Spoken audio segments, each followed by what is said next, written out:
जय श्री कृष्ण। राधे राधे। आज मार्गशीर्ष माह के कृष्ण पक्ष की द्वादशी तिथि है। आज उत्पन्ना एकादशी के व्रत का पारण किया जाएगा। तो व्रत के पारण से पहले भगवान श्री हरि विष्णु की कृपा प्राप्त करने के लिए तुलसी पूजन की कथा अवश्य सुननी चाहिए।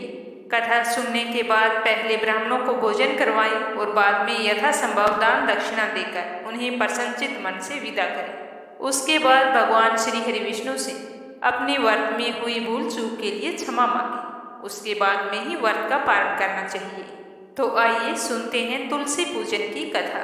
तुलसी माता की जय हो।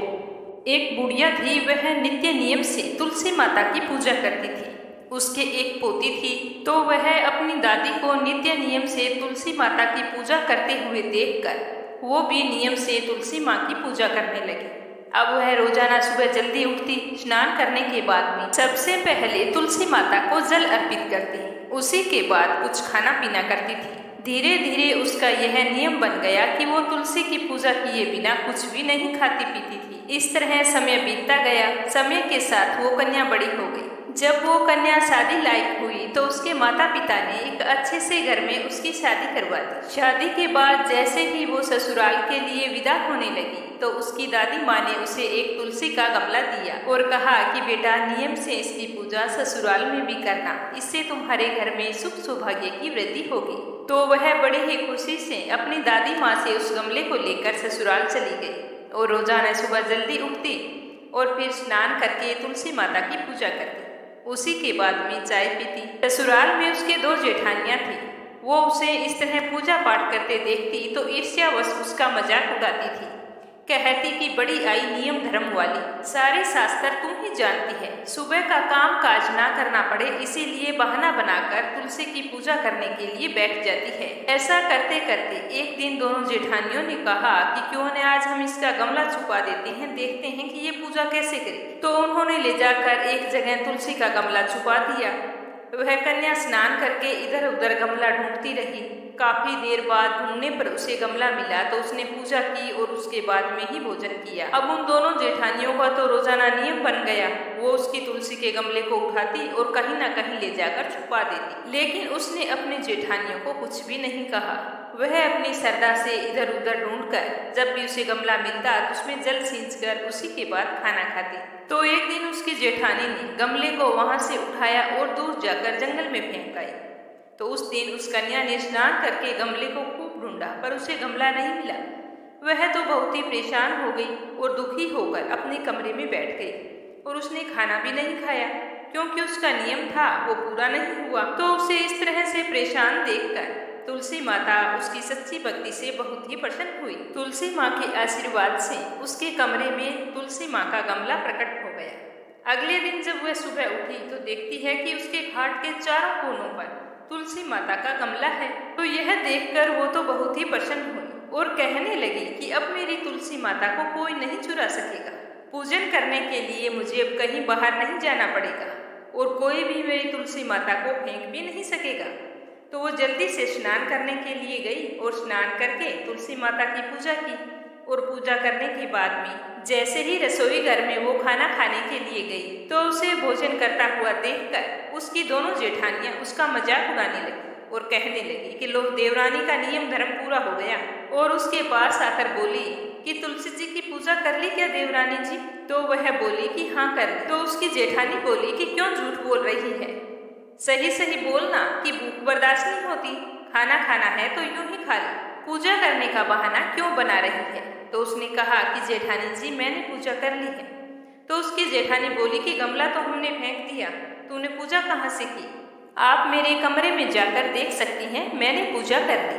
तो अपनी देवरानी की इस तरह बात सुनकर दोनों जेठानियां भागकर उसके कमरे में गई। तो वहां जाकर आश्चर्यचकित हो गई।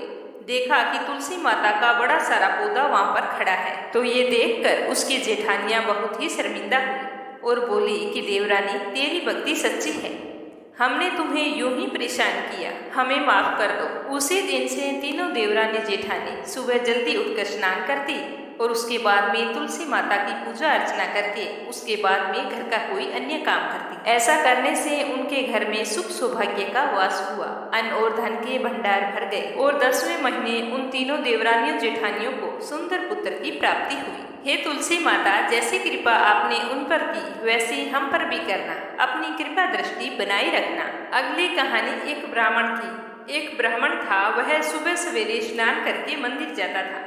प्रतिदिन वहां पर तुलसी माता की पूजा करता था और तुलसी माता से यही प्रार्थना करता कि तुलसी महारानी मेरे भी यहाँ आनंद मंगल करना। बस इस तरह से कहकर वह पूजा करके वापस लौट आता। इस तरह पूजा करते करते ब्राह्मण को कई साल बीत गए। तो तुलसी माता ने सोचा कि यह ब्राह्मण तो बहुत ही सीधा है और गरीब भी है, मेरी प्रतिदिन पूजा करता है और मुझे कहता है कि मेरे घर कुछ आनंद मंगल करना, तो मुझे कुछ न कुछ करना चाहिए। तो एक दिन तुलसी महारानी एक कन्या का रूप धारण करके वहां पर बैठ गई।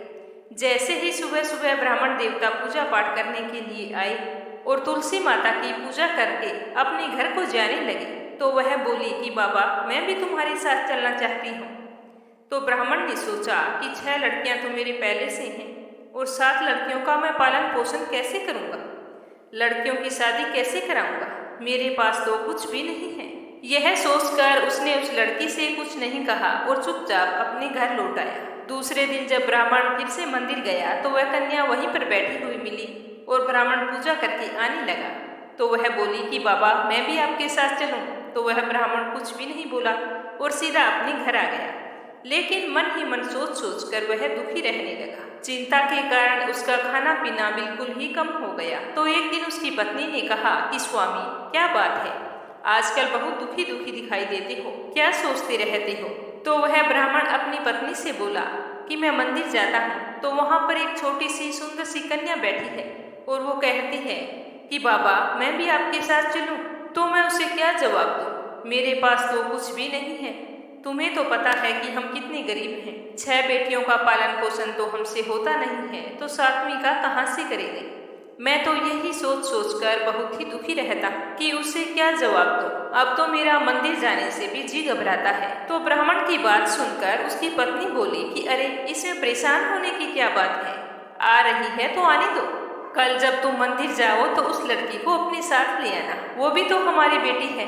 तो ब्राह्मण बोला कि भाग्यवान, हमें 6 बेटियों की शादी करनी है, तो 7वीं की शादी कहाँ से करवाएंगे। हम इतने गरीब हैं, हमारे पास खाने के लिए अनाज नहीं है, तो शादी कैसे करवाएंगे। तो ब्राह्मणी ने कहा कि ये कोई बात नहीं हुई, जब हम अपनी 6 बेटियों की शादी करवाएंगे तो वहीं 7वीं की भी करवा देंगे। अगर उसने हमारे घर जन्म लिया होता तो क्या हम उसे घर से निकाल देते। तुम मेरी बात मानो और कल उसे अपने साथ ले आना, मैं इंतजार कर रही हूँ। तो दूसरे दिन सुबह सवेरे स्नान करके जब ब्राह्मण मंदिर को गया और पूजा पाठ करके लौटने लगा, तो उस कन्या ने कहा कि बाबा, मैं आपके साथ चलूं। तो ब्राह्मण बोला कि हाँ बेटा, चल। तो वह उसको लेकर घर आ गया। तो उसे देखकर उसकी माँ और उसकी 6 बहनें बहुत ही खुश हुई। वह अपनी बहनों के साथ बहुत ही खुश रहती थी और अपनी माँ का भी कामकाज में हाथ बटाती थी। जब तुलसी माता कन्या के रूप में ब्राह्मण के घर आई तो उसी दिन से ब्राह्मण के तो भाग खुल गए। उसकी पंडिताई का काम बहुत ही अच्छे से चलने लगा। दूर दूर के गांव से उसे बुलावा आने लगा। दूर दूर के गांव में ब्राह्मण की खूब प्रशंसा होने लगी। ब्राह्मण के तो ठाठ हो गई, सुख सौभाग्य का वास हो गया, अन्न धन के भंडार भर गए। एक दिन ब्राह्मण ने अपनी पत्नी से कहा कि हमारी 7वीं बेटी तो बहुत ही भाग्यशाली है, उसके आने से हमारे तो भाग खुल गए हैं। तो ब्राह्मणी बोली कि आप बिल्कुल सच कह रही हैं स्वामी, मैं भी आपसे एक बात कहना चाहती हूँ। हमारी 7 बेटियां विवाह योग्य हो गई हैं, अच्छे से घर वर तलाश करके उनकी शादी कर दीजिए। तो ब्राह्मण ने कहा कि यह तो तुम बिल्कुल ठीक कह रही हो। तो दूसरे दिन जब ब्राह्मण पूजा अर्चना करने के बाद में तैयार होकर कहीं जा रहे थे, तो 7वीं बेटी ने कहा कि बाबा, आज तैयार होकर आप कहाँ जा रहे हैं। तो ब्राह्मण ने सारी बात बताई। तो वह बोली कि बाबा, मुझे अभी शादी नहीं करवानी, मेरी बहनों की शादी कर दो, मैं उनकी शादी में नाचना चाहती हूँ और मेरी शादी बाद में करना। तो इस तरह से फिर उसकी 6 बहनों की अच्छे घर में शादी तय कर दी और तुलसी माता की कृपा से उनके घर में सारे जेवर, कपड़ा, खाना सब कुछ तैयार हो गया। और उन सभी बहनों की अच्छी धूमधाम से शादी हुई और वो सभी अपनी अपनी ससुराल चली गई। अगले दिन ब्राह्मण सुबह सवेरे उठे तो देखा कि आंगन के बीचों बीच एक तुलसी का पौधा है। तो ब्राह्मण को देखकर यह बहुत ही आश्चर्य हुआ कि मेरे आंगन में तुलसी का पौधा कैसे आया। तो उसने जल्दी से ब्राह्मणी को उठाया और दोनों जैसे ही तुलसी के पौधे के पास गए तो उन्हें अपनी सातवीं बेटी का मुस्कुराता हुआ चेहरा उस तुलसी की पौधे में दिखाई दिया। तो यह देखकर दोनों की आंखों में खुशी के आंसू छलक आए और दोनों कहने लगे कि इतने दिनों तक हमारे साथ तुलसी माता स्वयं रही और हमें पता भी नहीं चला। फिर उसी दिन से ब्राह्मण और ब्राह्मणी स्नान करके पहले तुलसी माता की पूजा करते, पूजा करने के बाद में ही कोई दूसरा काम करते थे। तुलसी माता जैसा आपने ब्राह्मण को दिया वैसा सबको देना, जैसा आनंद मंगल उनके घर में किया वैसे हमारे भी करना, सुख सौभाग्य बनाए रखना। हे तुलसी माता, कहानी कहने में कोई भूल चूक हो गई हो तो क्षमा करना और हम सब पर आपका आशीर्वाद बनाए रखना। श्रद्धा पूर्वक प्रेम से बोलो तुलसी माता की जय हो। किसी समय में एक कुटुंब में ननंद तथा भाभी साथ साथ रहा करती थी। ननंद का अभी विवाह नहीं हुआ था। वह तुलसी के पौधे की बहुत ही सेवा करती थी। वह रोजाना सुबह जल्दी उठकर स्नान करती और बाद में तुलसी मैया की पूजा करती, तुलसी के समक्ष एक घी का दीपक जलाती और आने वाली हर एकादशी का व्रत भी किया करती थी। लेकिन उसका यह सब कुछ करना उसकी भाभी को बिल्कुल भी अच्छा नहीं लगता। जब वह तुलसी जी की पूजा करती तो उसकी भाभी को अत्यधिक क्रोध आता और उसे ताना देते हुए कहती कि जब तुम्हारा विवाह होगा तो मैं तुलसी ही सारे बरातियों को खाने में दूंगी और तुम्हारे दहेज में तुलसी का पौधा ही दे दूंगी, क्योंकि तुम्हारा ध्यान तो हमेशा तुलसी में ही लगा रहता है। मुझे लगता है कि तुम्हें तुलसी जी के अलावा कुछ नहीं चाहिए। ऐसा करते करते समय के साथ ननंद बड़ी हो गई और उसका विवाह भी पक्का कर दिया गया। विवाह के दिन भाभी ने अपने कहे अनुसार बारातियों के सामने तुलसी का गमला फोड़ दिया और कहा कि इसे ही खा लो। तो तुलसी जी की कृपा से वह फूटा हुआ गमला अनेक स्वादिष्ट व्यंजनों में बदल गया, जिससे सारे बारातियों को बहुत ही आश्चर्य हुआ। उसके बाद में उसकी भाभी ने गहनों के नाम पर तुलसी की मंजरी से गहने बनाकर अपनी ननंद को पहना दिए, तो वो भी तुलसी माता की कृपा से सोने चांदी के जवाहरात में बदल गए। भाभी ने वस्त्रों की जगह तुलसी का जनेऊ रख दिया तो वह रेशम तथा सुंदर वस्त्र में बदल गया। इस तरह से उसकी ननंद की खूब अच्छे से शादी हो गई और तुलसी माता की कृपा से उसे खूब सारा दान दहेज भी मिला। ननंद के ससुराल में उसकी दहेज की खूब प्रशंसा की गई और सारे उसकी ननंद की खूब बड़ाई करते थे। कहते कि ऐसी बहू किसी भाग वाले के घर में आती है। अब ननंद बाईसा के तो ससुराल में खूब ठाठ हो गई। वो तो अपने ससुराल में भी रोजाना नित्य नियम से पूरे श्रद्धा भाव से तुलसी माता की प्रतिदिन पूजा किया करती थी। इस तरह वह अपने ससुराल वालों की खूब चहेती बन गई। यह बात उसकी भाभी के कानों तक भी आ पहुंची।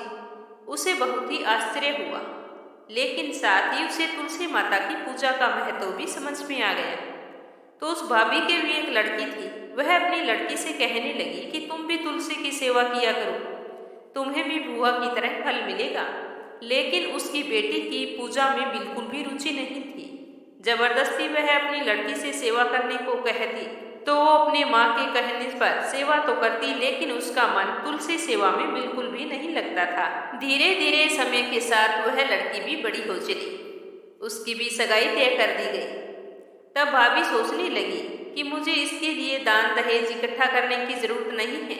जैसा मैंने व्यवहार मेरी ननंद के साथ किया है वैसा ही अपनी लड़की के साथ करूंगी, जिससे बारातियों की खूब सेवा हो जाएगी और यह भी सोने चांदी के गहनों से लग जाएगी, जिससे इसे भी ससुराल में खूब इज्जत मिलेगी। मुझे तो कुछ नहीं करना पड़ेगा। इस तरह वो तो बेफिक्र होकर घूमती रही।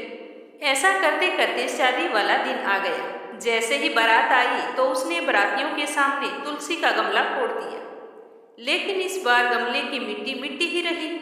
तो सारे बाराती कहने लगे कि ये क्या बदतमीजी है, बारातियों का ऐसा स्वागत हमने तो ऐसा आज तक कहीं नहीं देखा और सुना।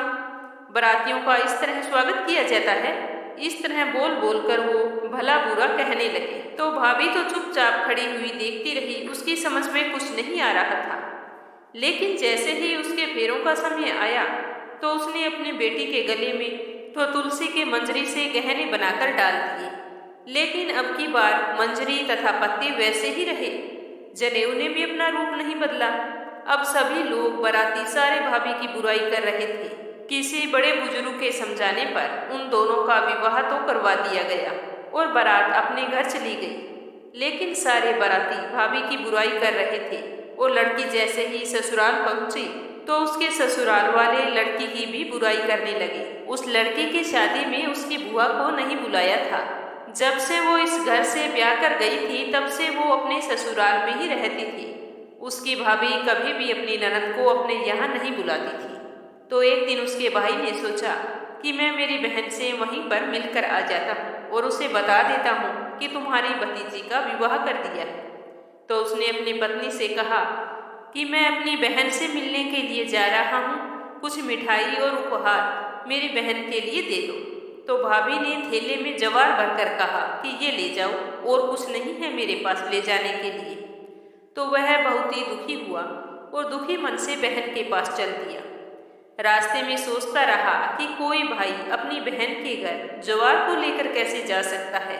यह सोचता हुआ जा रहा था, तभी उसे सामने गौशाला दिखाई दी। तो वह गौशाला के पास रुका और ज्वार का थैला ले जाकर गाय के सामने पलट दिया।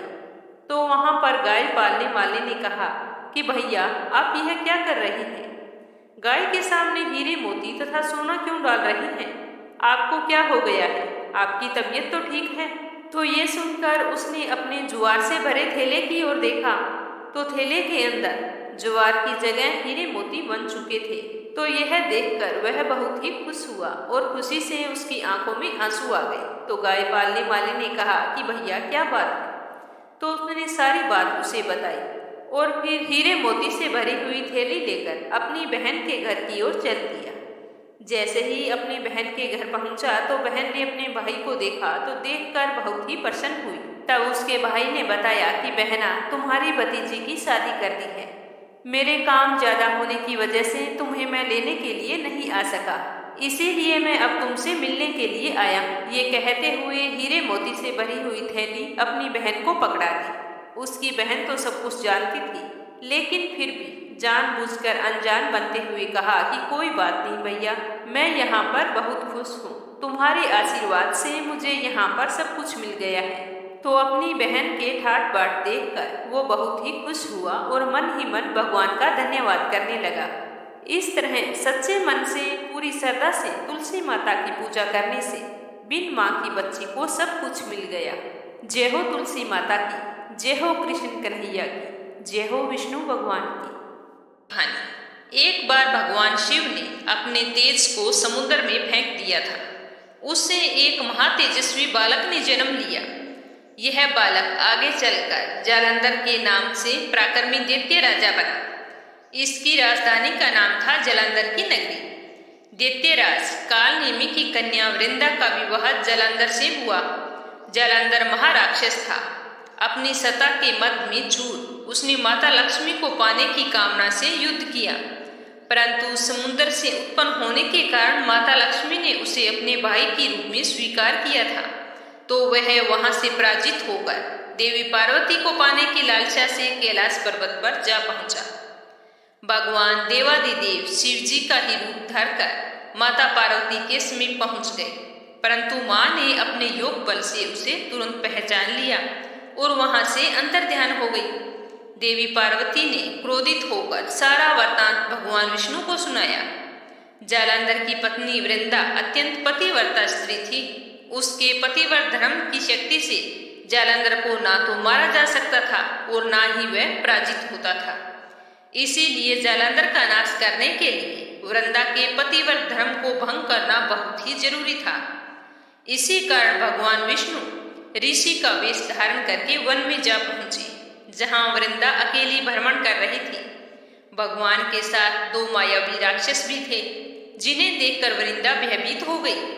तो ऋषि ने वृंदा के सामने पल भर में दोनों को भस्म कर दिया। उनकी शक्ति देख वृंदा ने कैलाश पर्वत पर महादेव के साथ युद्ध कर रहे अपने पति जालंधर के बारे में पूछा। तो ऋषि ने अपने माया जाल से दो वानर प्रकट किए। तो एक वानर के हाथ में जलंधर का सिर था, दूसरे के हाथ में धड़ थी। तो अपने पति की यह दशा देखकर वृंदा मूर्छित होकर वहां गिर पड़ी। होश में आने पर उन्होंने ऋषि रूपी भगवान से विनती की कि आप मेरे पति को जीवित करें। तो भगवान ने अपनी माया से जलंधर का सिर धड़ से जोड़ दिया, परंतु स्वयं भी उसके शरीर में प्रवेश कर गए। वृंदा को इस बात का बिल्कुल भी आभास नहीं हुआ कि उसके साथ छल किया गया है। जलंधर बने भगवान के साथ वृंदा पतिव्रता का व्यवहार करने लगी, जिससे उसका सतीत्व भंग हो गया। ऐसा होते ही वृंदा का पति जलंधर युद्ध में मारा गया। इस सारी लीला का जब वृंदा को पता चला तो उसने क्रोधित होकर भगवान विष्णु को हृदयहीन शिला होने का श्राप दे दिया। अपने भक्त के श्राप को भगवान विष्णु ने स्वीकार किया और शालिग्राम पत्थर बन गए।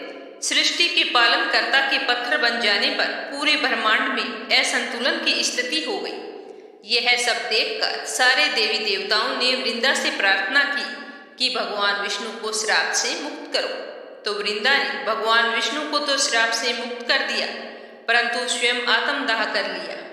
कहा जाता है कि जहां वृंदा भस्म हुई थी वहां पर तुलसी का पौधा उगा था। भगवान विष्णु ने वृंदा से कहा था कि हे वृंदा, तुम अपने सतीत्व के कारण मुझे लक्ष्मी से भी अधिक प्रिय हो गई हो। अब तुम तुलसी के रूप में सदा मेरे साथ रहोगी। तभी से तुलसी जी की पूजा होने लगी और हर साल कार्तिक के महीने देवउठनी एकादशी के दिन तुलसी का विवाह भी विष्णु भगवान के शालिग्राम स्वरूप के साथ किया जाने लगा। कहा जाता है कि जो भी व्यक्ति 3 साल तक पूरी श्रद्धा से और सच्चे मन से तुलसी माता की 3 साल तक पूजा करता है और जल सींचता है, उसके बाद में देवउठनी एकादशी के दिन भगवान विष्णु के शालिग्राम स्वरूप के साथ तुलसी माता का विवाह करता है, उसे इस लोक और परलोक में यश की प्राप्ति होती है। कहते हैं कि जिस घर में तुलसी का पौधा होता है वहां यम के दूत असमय कभी भी नहीं जा सकते। मृत्यु के समय जिसके प्राण मंजरी रहित तुलसी और गंगा जल मुख में रखकर निकल जाते हैं, वह सब पापों से मुक्त होकर वैकुंठ धाम को प्राप्त होता है। जो मनुष्य तुलसी व आंवलों की छाया में अपने पितरों का श्राद्ध करता है, उसके पितर मोक्ष को प्राप्त हो जाते हैं। लपसी और तपसी की कहानी। एक लपसी था, एक तपसी था। तपसी हमेशा भगवान की तपस्या करता था, लेकिन उसे चोरी करने की आदत थी। लपसी हमेशा सवा सेर की लापसी बनाता और पहले भगवान को भोग लगाता, उसके बाद में स्वयं भोजन करता। दोनों भाइयों का यही नियम था।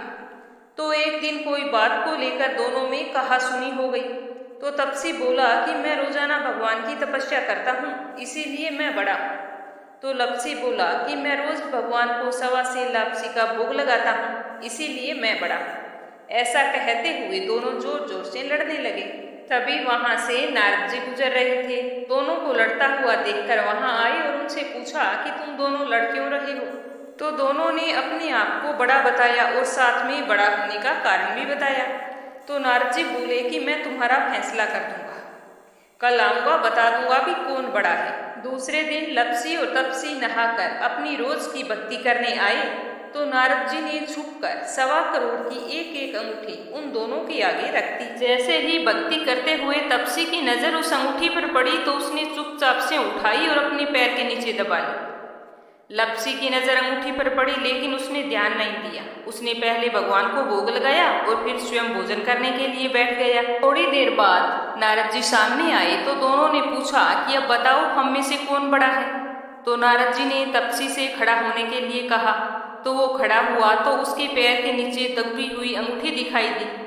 तो नारद जी ने तपसी से कहा, तपस्या तो तुम करते हो, इतनी तपस्या करने के बाद भी तुम्हारी चोरी करने की आदत नहीं गई।